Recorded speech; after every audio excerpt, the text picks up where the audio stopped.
Menga qara, ko'zingga qarab yursang bo'lmaydi, urib yuboray deding-ku. Men bor uzr. Bitta inson uyini qidiryotgandim.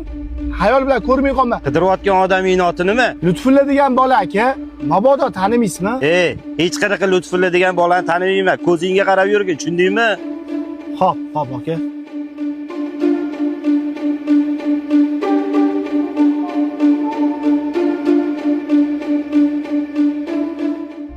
Assalomu alaykum dada. Va alaykum assalom. Shu desangiz, billa yoshida katta bo'lgan og'aynim bor edi, Lutfulla degan bola.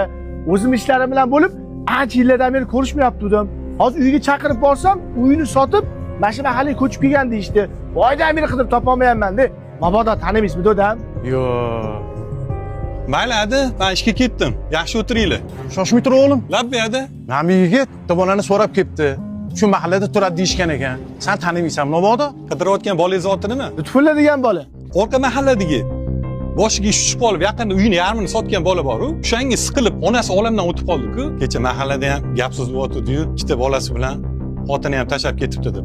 Hozir eski mahallasida ham yaqinda onasi olamdan o'tib qoldi aytishdi. Uyni bilasizmi? Bilaman. Yuring aka. Iltimos shuni ko'rsatib boring. Mayli, yuring.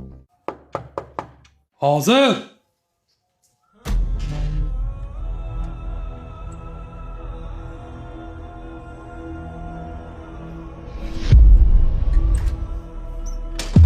Men seni oldinga aybimni tan olib, boshimni yeb keldim. Yuzimga yeshing yo'qmi o'rtoq? Shunaqa turaveramizmi? Uyingga taklif qilmaysanmi?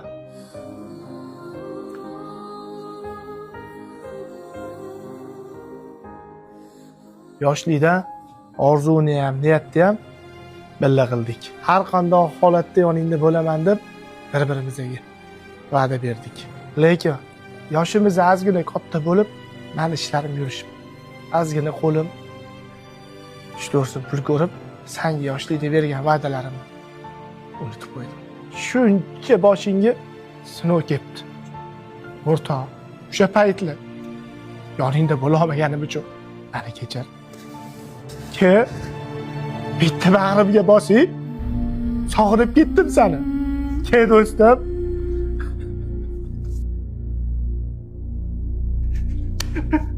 Qatga yo'q ketdi. Men seni sog'inganman, jigar. Sog'inganman. Meni kechir.